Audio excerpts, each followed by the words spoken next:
여러분들은 부자가 되기를 원하십니까? 영원한 삶을 살기를 원하십니까? 영원한 삶을 사시기를 원하시는데 영원한 삶이 혹시 지금처럼 어려움이 영원하다면 어떻게 괜찮으십니까? 네, 그렇게 된 부자 되는 삶들을 원하십니까? 네, 그렇죠. 참 우리가 기독교인으로서 영원한 삶을 꿈꾸는 것은 맞습니다. 그리고 말씀드렸지만 사실은 영원한 삶이 이 세상에 있는 고통과 함께 되어지는 것은 아닌 것을 잘 알고 있기 때문에 영생을 우리가 보통은 바라고 살아갑니다. 근데 현실적으로 우리가 이 부자와 영생, 돈과 영생에서 진짜 대부분 많은 사람들은 여기 계신 분들을 이야기하는 거 아닙니다. 많은 사람들은 돈을 택하며 살아가게 됩니다. 그게 어쩔 수 없는 현실이고요. 특히 이제 조금은 시대가 발전되어질수록 더 귀한 것이 무엇이냐면은 물질보다는 아마 시간이 될 것입니다. 우리 이제 비슷한 생각들 하시잖아요. 야, 벌써 4월입니다. 네. 올해도 벌써 지금 절반 가까이 이제 3분의 1이 있다 훅딱 지나갔어요. 야, 세월이 뭐 이렇게 빨라. 네, 얘기를 하시는 분들이 많더라고요. 눈 깜짝했더니 나이가 70이더라. 나이가 80이더라. 이미 눈 깜짝하니까 다 갔더라 이야기를 하시죠. 시간을 참 요즘에는 점점점 아마 귀하게 될 것입니다. 요즘엔 참 놀랍게도 돈이 많은 사람들은 이 시간도 사게 되는 것이 오늘날의 또한 현실입니다. 다시 한번 묻겠습니다. 부자이기를 원하십니까? 영원한 삶을 원하십니까? 네, 그래도 우리는 영원한 삶을 계속 꿈꾸는 삶들이 되기를 원합니다. 오늘은 두 가지 내용들이 담겨져 있습니다. 하나는 어린 아이들을 주님께서 부르시는 그들과 함께하는 내용과 그리고 지금 보았던 이 부자와 관계되어져 있는 내용입니다. 우리 먼저 어린 아이들과 관계되어져 있는 내용을 15절 말씀 한번 같이 읽어보도록 하겠습니다. 사람들이 바라고 자기 어린 아기를 데리고 오매 제자들이 보고 꾸짖거늘. 지금 사람들이 예수님께서 무언가 어린아이들을 만져주시기를 바람 가운데 데리고 옵니다. 요즘의 일에 있어서는 그게 문제야이지만 과거에는 사실 이게 조금은 불경할 수도 있는 일이었습니다. 왜냐하면 지금 예수님은 어느 길로 가고 계신 거죠? 예루살렘을 향해서 지금 도상, 길 위에 계십니다. 당시 수많은 제자들 그리고 주변에 많은 사람들도 지금 예수님의 그 행보를 주목하고 있습니다. 왜 그렇죠? 이분이 메시아인가 아닌가? 당시 이스라엘 사람들은 유대인들은 메시아를 꿈꾸고 있었습니다. 왜 그러했냐면은 당시 이스라엘 유대를 지배하던 나라가 어떤 나라였죠? 로마였습니다. 우리로 따지면은 메시아가 등장하면은 일제강점기 때 일제로부터 광복하는 날입니다. 그러니 모든 사람들은 그 메시아가 오실 것을 기다릴 수밖에 없었고 지금 예수라는 나사렛에서 등장한 이 청년의 행보가 그래도 조금은 독특하고 조금은 우리보다 뭔가 나은 것 같은 뭔가 특별한 존재처럼 보이고 있었습니다. 그래서 모든 사람들이 그 행걸음을 그의 발걸음을 지금 주목하고 보고 있었습니다. 근데 그 왕으로 가는 길 가운데 가장 측근에서 있었던 사람들이 누구이죠? 제자들 아닙니까? 제자들 마음에는 다 하나씩의 마음이 있었습니다. 이 예수가 메시아인 예수가 저 왕좌에 앉을 때 나는 어디에 앉을까? 오른쪽일까? 왼쪽일까? 어디 더 가까운 자리에 앉을 수 있을까를 기대하고 있었습니다. 이 왕에 가는 길은 그래서 어떠해야 됩니까? 왕다워야 했습니다. 뭔가 화려하고 아름답고 뭔가 정결하고 깨끗한 그 길 가운데 지금 어떤 이들이 등장하였죠? 어린 아이입니다. 우리의 과거에 어리다라는 말이 어리석다의 원어를 갖고 있는 것 아시죠? 우리도 이제 방정환 선생님께서 이렇게 해주시지 않았다면 여전히 우리 어린아이들은 여전히 사람 취급도 못 받고 살 수도 있는 그런 시대였을 수도 있습니다. 물론 요즘에는 그 한 영혼 한 영혼이 너무나도 귀하고 소중하기에 우리가 정말 귀하게 대접하지만 과거 생각해 보십시오. 요즘엔 그래도 참 감사합니다.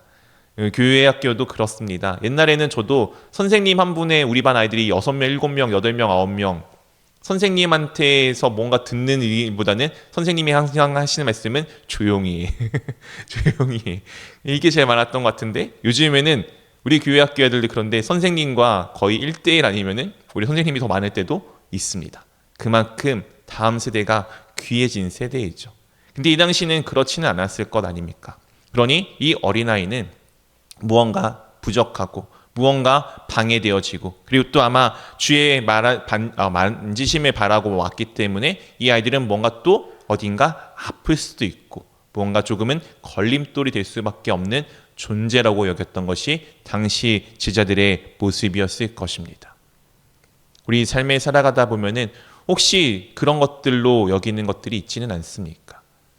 이거를 신앙생활하는 데 있어서 이것이 정말 귀한데 사실은 우리가 귀하다라기보다는 이것은 내 삶의 걸림돌이야. 저 사람은 내 삶의 내 신앙의 걸림돌이야. 이렇게 생각해 보신 적은 없으셨습니까? 오늘 주님께서 그런 상황 가운데 다음과 같이 말씀하여 주십니다. 우리 16절, 17절 한 절씩 번갈아 가면서 읽겠습니다.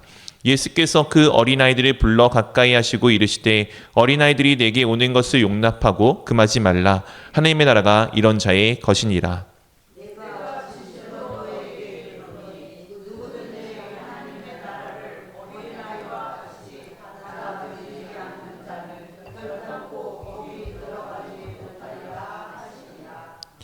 오늘 제자들의 태도가 당시에 예수님이 왕의 길을 가는 가운데 있어서 이렇게 제지하는 것은 어떻게 보면 정당한 일이었습니다. 당연하게 해야 될 일이었어요. 근데 오늘 주님께서 무엇이라 말씀하십니까?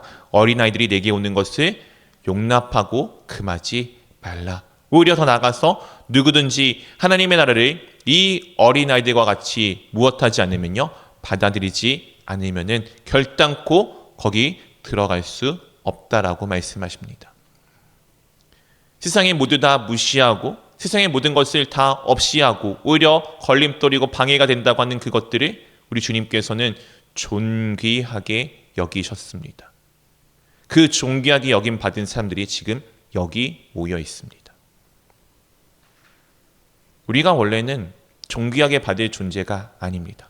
오해하지 마십시오. 여러분들의 삶들이 엉망이라는 것 아닙니다. 하나님 관점에서 그렇습니다. 하나님께서는 세상의 모든 것을 만드신 창조주이십니다. 그 창조주가 피조물이 그렇게 귀하시다고 그렇게 존귀하게 여기셨을까요? 우리가 그런 존귀해야 할 만한 여김을 받을 만한 존재였나요? 아니요. 분명히 말씀 가운데서 전하지 않습니까? 우리가 여전히 죄인 되었을 때, 우리가 여전히 죄악 가운데 있을 때 우리 주님께서는 우리를 사랑하셨습니다. 사랑할 거리가 있어서 사랑한 것이 아니라 그냥 사랑하셨어요. 그리고 우리를 존귀하게 여기셨습니다. 오늘 이 어린아이들과 같이 우리가 그런 존귀한 마음을 지금 조금은 마음에 품고 내가 그렇게 존귀함을 받았다는 것을 조금은 마음에 품고 다음의 말씀을 좀 나누어 보고자 합니다. 다음의 말씀 우리가 잘 알고 있는 부자 관리, 오늘은 관리이고 다른 복음서에 보면은 청년이라고 등장을 합니다. 이 청년이 예수님께 와서 다음과 같은 것을 묻습니다. 오늘 18절 말씀입니다. 어떤 관리가 물어 이르되 선한 선생님이여 내가 무엇을 하여야 영생을 얻으리까? 네, 참 이 내용을 볼 때마다 이 관리는 요즘 말로 엄친아 같은 존재거든요. 참 속상해요. 아마 이 사람은 부자였다고 표현되어져 있죠. 나중에 보게 되면은 청년입니다. 집안이 아마 빵빵했던 것 같아요. 이 관리라는 것은 그냥 관리가 아닙니다. 우두머리입니다. 무언가 관직을 가지고 거기에서도 장의 역할을 하고 있는 당시 시대로 보면은 가장 뛰어난 존재, 그리고 심지어 이 사람이 주님께 와서 무엇을 지금 찾습니까? 영생을 얻을 것에 대해서 찾습니다. 심지어 신앙도 좋아요. 정말 너무 부러운 존재 아닙니까? 능력도 있고 신앙도 좋은 이 존재. 오늘 이 존재가 지금 예수님을 무엇이라고 호칭하고 있습니까? 선한 선생님이요. 무슨 선생님이요? 선한 선생님이요. 왜 그가 예수님을 선하다고 하였을까요? 아마 자신이 그 예수님을 통해 내가 이만큼 선하다는 것을 증명하고 싶었던 그의 마음이 이곳 가운데 담겨져 있지 않겠습니까? 오늘 영생을 하기 위해서, 영생을 위해서 지금 무엇을 묻고 있습니까? 내가 무엇을 하여야, 어떻게 무엇을 해야지 영생을 얻을까라고 지금 이 청년, 이 부자는 지금 묻고 있습니다. 우리 사랑하는 성도 여러분, 여러분들은 어떻게 하면 영생을 얻으시는지 아십니까? 지금 가장 먼저 머릿속에 떠오른 게 혹시 신앙생활 그 어떤 부분이신 분 계십니까? 아니면은 예수 그리스도를 믿는 믿음으로라고 여기신 분 계십니까? 우리가 어떻게 영생을 얻습니까? 우리는 예수 그리스도를 믿음으로, 정확하게는 우리가 믿는 것조차도 은혜입니다. 성령 하나님께서 함께하여 주시지 않으면 예수 그리스도를 주라고 고백할 수 없다라고 말씀 가운데 말씀하여 주고 있죠. 예수님을 예수님이라고, 예수님을 주라고, 그리스도라고 고백하는 것은 그렇기에 내가 한 것이 아니라 우리 주 하나님께서 내게 주신 은혜입니다.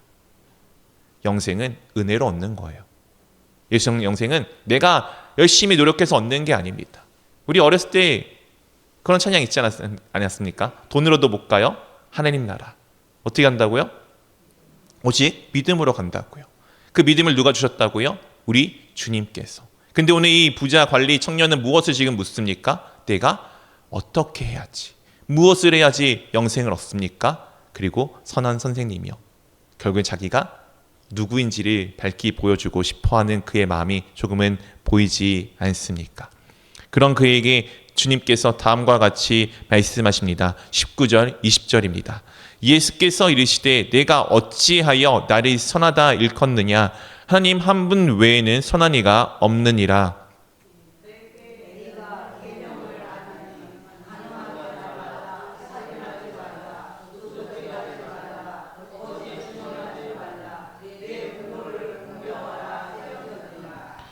오늘 예수님께서 자신의 선하다라고 일컫는 이 청년에게, 이 부자 관리에게 말합니다. 네가 어찌하여 나를 선하다고 하느냐?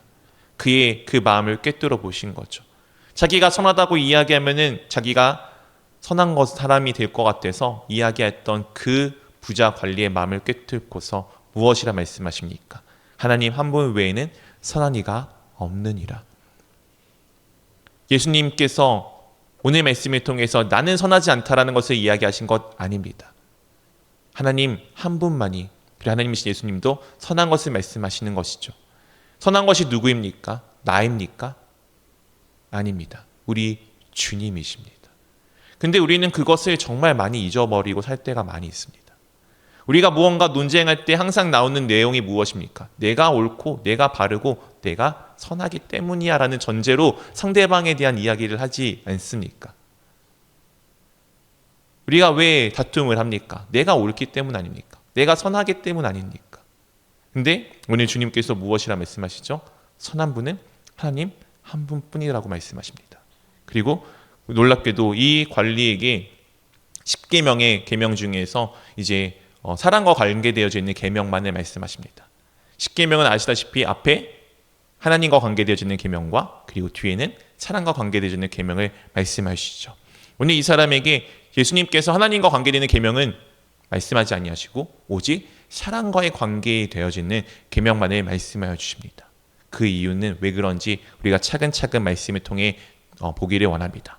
오늘 어쨌든 주님께서 이 관리에게 말씀하십니다. 간음하지 말라, 살인하지 말라, 도둑질하지 말라, 거짓 증언하지 말라, 내 부모를 공경하라.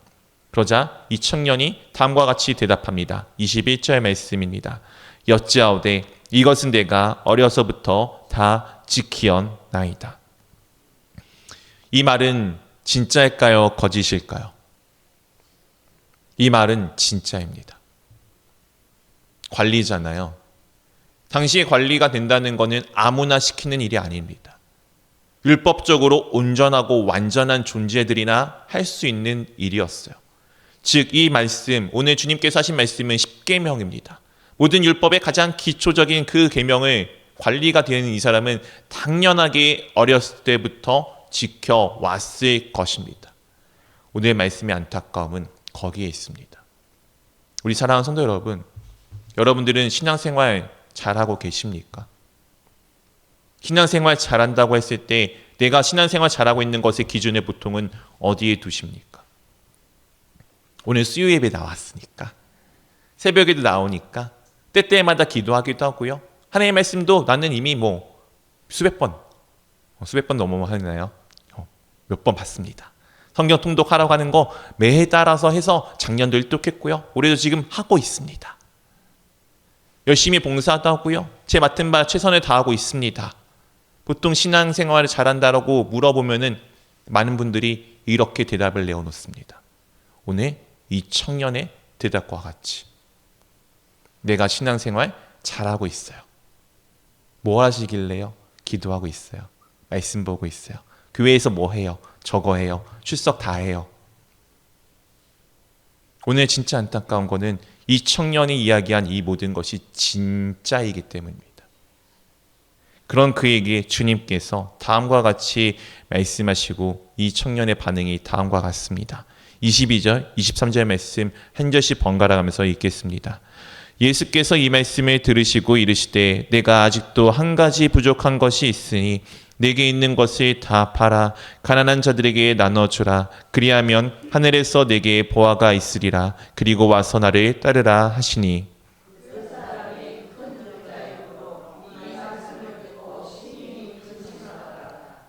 오늘 이 사람에게 지금 주님께서 말씀하십니다. 너가 한 가지 부족한 것이 있다.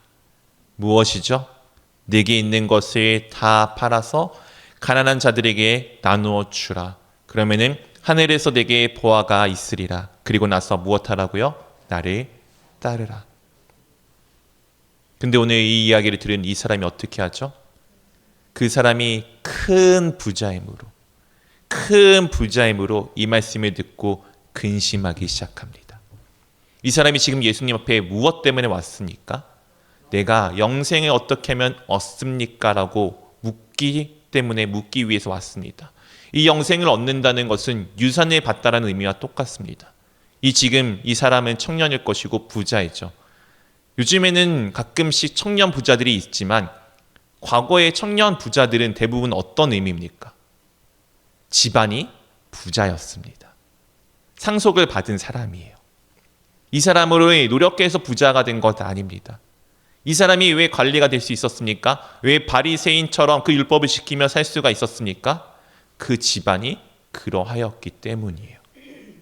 이 청년의 노력이나 이 청년이 무언가 잘나서가 이루어진 게 아니라 모든 것이 그에게 주어진 상황과 환경 때문에 그가 이 신앙인답게 살아가는 삶들을 살아내고 있었던 것입니다. 그래서 지금 이 청년이 할 수 있는 일을 주님께서 한 가지 말씀하신 거예요. 너에게 있는 거 다 주어진 것이잖아. 이제 네가 할 수 있는 일을 한번 해봐. 그게 뭐예요? 너의 것을 팔아 가난한 자에게 나눠주라입니다. 근데 이 청년이 어떻게 하죠? 부자여서 근심합니다. 왜 근심하였다고요? 부자여서. 그러면 그의 관심은 어디에 있었던 것입니까? 영생입니까? 돈입니까? 돈에 관심이 있었던 그의 모습이 적나라하게 드러나지 않습니까? 우리가 신앙생활에 관심이 있다고 하면서 정작 우리의 관심은 신앙생활을 통해서 무언가 얻을 그 어떤 것에 관심이 있지는 않습니까? 오늘 그것이 눈으로 보이는 물질일 수도 있겠죠. 돈일 수도 있겠죠. 때로는 내 건강일 수도 있겠죠. 때로는 내 삶이 평안한 것, 내 가족이 무언가 잘 되는 것, 아니면 심지어 우리가 하나님 나라에 들어가는 것조차도 그렇게 내 신앙을 위해서 무언가 얻는 소득으로 여기며 살아내고 계시지는 않습니까? 여러분에게 있어서 오늘 이 혹시 큰 부자와 같은 재물은 무엇인가요? 오늘 이 이야기를 지금 주님께서 말씀을 마치시고 다음과 같이 말씀하여 주십니다. 24절, 25절입니다. 예수께서 그를 보시고 이르시되 재물이 있는 자는 하나님 나라에 들어가기가 얼마나 어려운지 낙타가 바늘기로 들어가는 것이 부자가 하나님의 나라에 들어가는 것보다 쉬우니라 하시니. 오늘 주님께서 말씀하신 이 내용을 우리가 가끔씩 오해해서 기독교인들은 무조건 가난해야 돼 라고 생각을 합니다. 전에 말씀드렸죠. 가난의 기준을 어디다 두느냐에 따라서 우리 모두는 어떻게 된다고요? 구원을 받을 수 없는 사람이라고요. 삼시세끼만 먹어도 세상에서 몇 퍼센트 사람이라고요? 상위 10% 부자라고요. 집 있으십니까? 5%. 차 있습니까? 더 안쪽에. 여러분 엄청난 부자예요.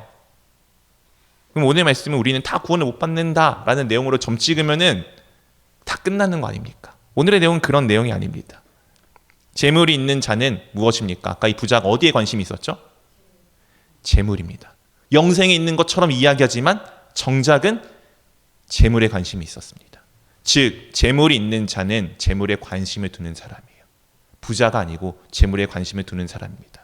낙타가 바늘기로 들어가는 것보다 어렵다는 것은 우리가 알고 있는 진짜 그 바늘기일 수도 있고요. 당시에 이 낙타가 들어가는 문들이 있습니다. 그 문이 이렇게 바늘기처럼 이렇게 동그랗게 생겼어요. 그 문에 들어가려면 낙타가 어떻게 하냐면 짐 실었던 거를 다 바닥에 내려놓고 나서 겨우 무릎 꿇고서 기어서 낙타가 들어가야지 되는 조그마한 문이 있습니다. 그 별명이 이 바늘기라는 문의 별명이 그 문의 별명이 바늘기였습니다.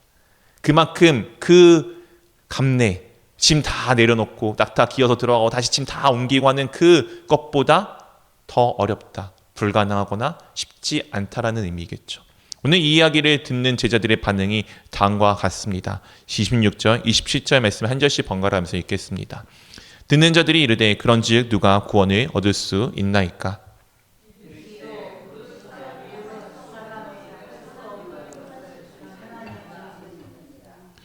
네, 듣는 자들이 예수님의 제자들이겠죠. 지금 오늘 말씀엔 없지만 다른 마태 마가에는 놀라워하며라고 되는 표현이 있습니다. 왜 놀라워했냐면은 당시 시대에 그렇습니다. 제가 한번 여쭙겠습니다. 우리 사랑하는 성도 여러분, 신앙생활 열심히 하셨잖아요. 누구보다 열심히 새벽도 깨우시고 수요 예배도 나오셨고 지금 기도도 하시고 말씀도 열심히 보시고 봉사 열심히 하셨잖아요. 그런 여러분들에게 지금 주님께서 말씀하시는 겁니다. 그걸로 그렇게 열심히 신앙생활한 사람들 구원 못 받아. 놀랄 일 아닙니까? 내일 평생을 그렇게 하나님 앞에 가기 위해서 영생을 위해서 평생 쏟았는데 주님께서 너 구원 못 받아. 이러면은 여러분 반응이 어떻겠습니까? 네, 이게 당시 이 부자에 대한 생각과 똑같은 겁니다. 오해하지 마십시오. 여러분들 못 간다는 얘기 아닙니다. 네, 옥 목사가 가서 우리 나 천국 못 간다 그랬대 이렇게 가서 네 저기 옆에 엉뚱한 데 가지 마시고 네, 예화입니다. 당시 부자들에 대한 관점이 그랬어요. 부자는 복 받은 사람입니다. 하나님의 말씀과 율법을 잘 지켜서 복 받은 사람의 상징과도 같은 존재였어요. 우리로 따지면은 열심히 신앙생활한 사람. 근데 오늘 무엇이라고 말씀하시죠? 네, 그런 사람이 하나님 나라에 들어가기가 어렵다고요. 그러니까 제자들이 놀라는 겁니다. 말이 됩니까? 도대체 누가 갈 수 있다는 겁니까? 그때 주님께서 무엇이라 말씀하시죠? 물은 사람이 할 수 없는 것을 하나님은 하실 수 있느니라. 누가 구원을 받는 것입니까? 하나님의 은혜를 받은 사람입니다.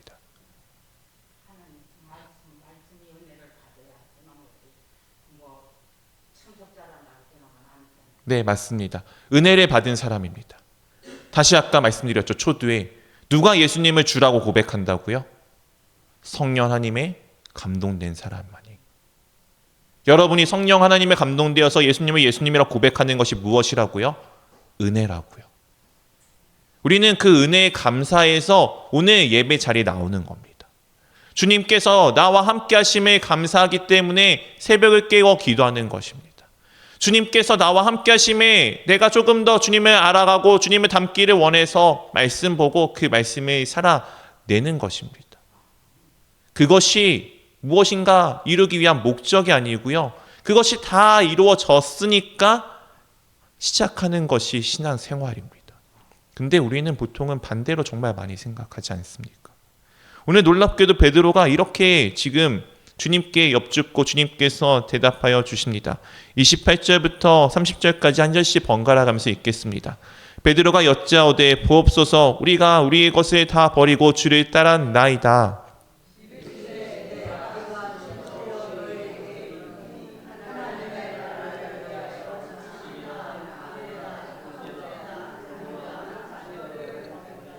함께 읽겠습니다. 현세의 여러 배를 받고 내세의 영생을 받지 못할 자가 없느니라 하시니라. 아멘. 오늘의 이 결론을 보고 사람들이 수많은 오해들을 합니다. 그래, 역시 주님을 위해서는 다 버려야 돼. 여지껏 하신 말씀과 너무 대조되지 않습니까? 아니, 아까만 해도 부모님을 무엇하라고요? 공경하라며요. 근데 오늘 뭐 하라고요? 부모님을 버리라니. 아니, 주님은 무슨 한 입 갖고 두 말 하시는 분이십니까? 오늘의 이 내용은 그런 내용이 아닙니다. 베드로가 이야기한 거는 지금 아까 말씀드린 것처럼 이 부자 청년과 크게 다를 바가 없는 관점으로 이야기를 해요. 정말 베드로가 다 버렸습니까? 정말 다 버렸나요? 아시잖아요. 예수님이 달리시던 그날 밤에 베드로가 어떻게 하는지. 심지어 우리 요즘에 보잖아요. 부활하신 예수님을 만났던 베드로가 얼마나 엉뚱한 짓들을 하는지를. 뭘 다 버렸나요? 근데 주님께서 말씀하시는 이 버림은 무엇인지 아십니까? 일단은 우선순위입니다. 예수님을 우선순위에 두느냐입니다. 그리고 지금의 내용들은 아까 부자 청년의 무엇을 지금 구하며 나왔던 것입니까? 내가 어떻게 하여야 영생을 얻을 수 있습니까? 이 어떻게 해야 되는 상관관계를 지금 주님께서 말씀하시는 것입니다. 왜 여러분들은 부모님께 효도하십니까? 왜 자녀들이 나한테 효도하기를 바라십니까? 왜 내가 열심히 신앙생활을 왜 하십니까? 무언가 다 얻기 위해 바래서 그것이 하나님 말씀이 바르다고 하니까 아닙니까? 아니요, 바르다고 하는 게 아니고 그렇게 할 수밖에 없는 것이 우리 삶이 되어야 합니다. 상관관계가 아니라고요. 우리는 보통 이 관계를 엄청 많이 맺고 삽니다. 마치 율법이 지켜야 되는 것처럼, 하나님의 말씀이 지켜야지 뭔가 잘 되는 것처럼 생각하고 살아간다고요. 그게 아니고 내가 지켜지는 것 자체가 은혜입니다. 내가 기도 자리에 나와서 기도하는 것 자체가 은혜라고요. 내가 이 시간에 나와서 하나님의 말씀을 듣고 예배하는 것 자체가 은혜라고요. 내가 무언가 해서 얻을 것이 있어서가 아니고 은혜이기 때문에 그것에 감사하는 것이 우리의 삶입니다. 오늘 주님께서 말씀하시는 그런 거예요. 우리 보통 근데 율법을 가지고 말씀을 가지고 얼마나 부담감을 느끼며 살아갑니까? 아, 예배해야 돼. 기도해야 돼. 네, 그 부담감이 나쁘다는 것 아니에요. 걸음을 옮기는 데 중요합니다. 근데 신앙이 성숙한 사람은 의무감이 아니라 그것이 내게 주신 은혜임을 감사하는 것입니다. 기도하지 않으면 내가 설 수 없음을 알기 때문에 감사하는 거예요. 말씀 듣지 않으면 내가 하나님 말씀대로 살아가지 못하니까 말씀을 부단히 열심히 애쓰며 보는 것입니다. 그것이 우리 가운데 진짜 신앙의 생활입니다. 그것이 정말 영생을 향해 나아가는 길입니다. 우리 사랑하는 성도 여러분, 여러분에게는 이미 영생이 주어졌습니다. 그것을 위해 이제 와서 부단히 애쓸 필요는 없는 것 같습니다. 그럼 우리는 무엇을 하는 것입니까? 감사하는 삶을 사는 것입니다. 주님께서 내게 주셨으니까. 오늘 기도하는 자리 나왔네요. 감사합니다. 오늘 내가 예배하는 자리 나왔네요. 감사합니다. 내가 주님의 말씀 오늘도 조금 더 보고 알고 깨달았네요. 감사합니다. 그 감사가 여러분 삶에 조금씩 더 늘기를 원합니다. 심지어 내 삶이 어려운 순간도 있어요. 근데 그때도 감사가 되어지는 그때까지 우리가 한번 주님의 삶들을, 주님을 닮아가는 삶들을 살아보지 않으시겠습니까? 그 시간도 주님께서 분명히 좋은 길로 인도하실 놀라운 시간임을 감사해 보시지 않겠습니까? 그렇게 우리가 예수 그리스도 안에서 감사를 멈추지 않는 그런 감사가 넘치는 교회가 될 수 있기를, 그런 주님의 자녀가 될 수 있기를 주님의 이름으로 축원드립니다.